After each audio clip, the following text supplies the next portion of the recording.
Donc, Dominique Sébastien Forêt de Noé, ici au Webcom 2009, sur la portabilité des données aujourd'hui que tu es venu t'entretenir avec les gens. Donc, est-ce que tu peux rapidement nous rappeler ce dont tu as parlé aujourd'hui? Oui, tout à fait. Mais la portabilité des données, c'est, pour moi, je pense que c'est la clé au centre de l'évolution du web en ce moment. Puis j'ai donné quelques conférences récemment sur le futur, ma vision des médias en 2020. Puis je trouve ça assez amusant parce que, bon, on verra jusqu'à quel point je me suis planté. Mais on voit qu'il y a 5 grandes tendances, 5 grands courants en ce moment qui règlent vers où on s'en va, ou l'évolution des nouveaux médias, puis l'évolution du web en général. Puis les 5 tendances sont... La première, c'est la centralisation de l'identité. Je vais devenir un unique individu, autant en ligne que hors ligne. Et en ce moment, on souffre d'autres duplications d'identité multiples, des troubles de personnalité multiples sur le web, mais on pense que ça va être... ça va se régler. Ça va pas se régler, mais ça va s'unifier. La deuxième chose, c'est l'information va être disponible de partout, par tout le monde, en tout temps. Alors, principe de cloud computing, et il va y avoir de plus en plus d'informations disponibles. La troisième chose, on va assister à une explosion des interfaces usagées avec le 3D, avec les interfaces, les surfaces interactives, la microprojection, ce qu'on appelle du Pico-projection.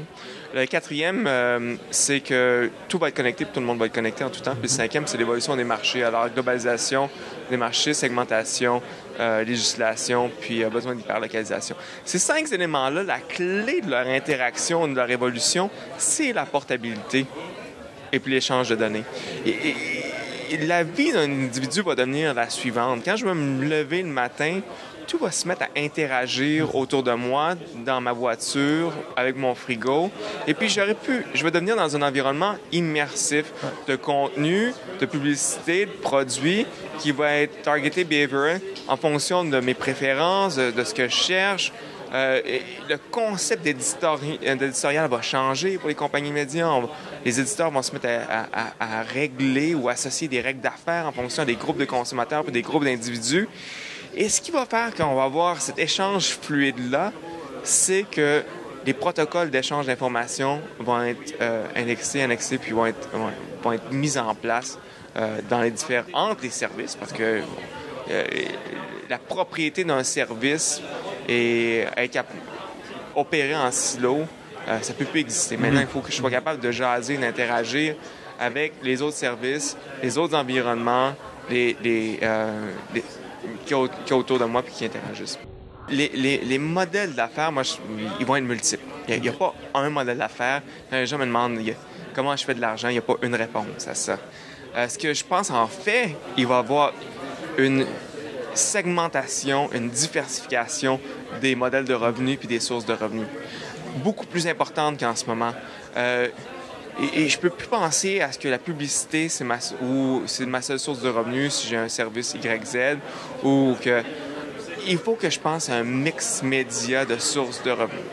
Et aussi, il faut que, si je suis une compagnie, il faut que je sois sensible au concept là, qui est apparu dans les années 2002-2003, qui est ce qu'on appelle du Innovative Business Modeling, c'est-à-dire la modélisation de modèles d'affaires innovants. Il faut que je regarde les atouts, les assets que j'ai en ce moment dans ma compagnie, de quelle façon je peux les optimiser puis les utiliser pour développer des modèles d'affaires efficaces, puis je peux commencer à tester des modèles d'affaires efficaces. Puis, je prenais par exemple l'exemple de si je suis un producteur de courts-métrages ou de documentaires.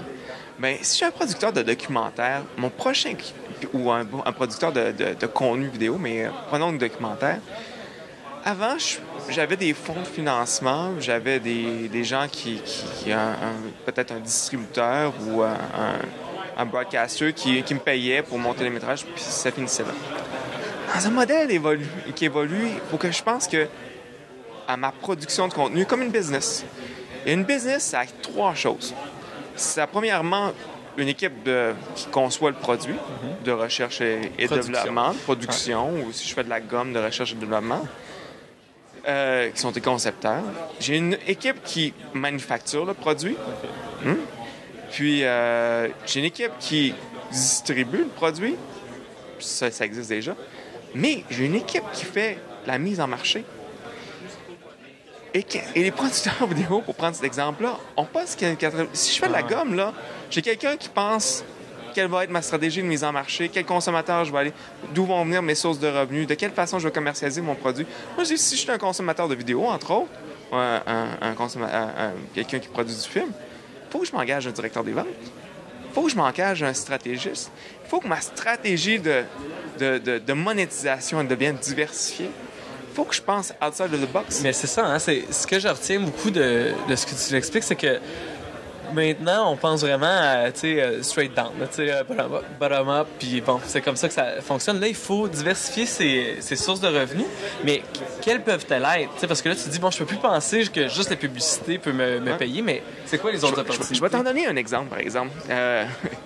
Alors, pour venir à mon producteur de documentaire, il me disait, comment je pourrais financer un documentaire? Je dis, ben, peut-être que c'est du bundle avec un magazine, par exemple.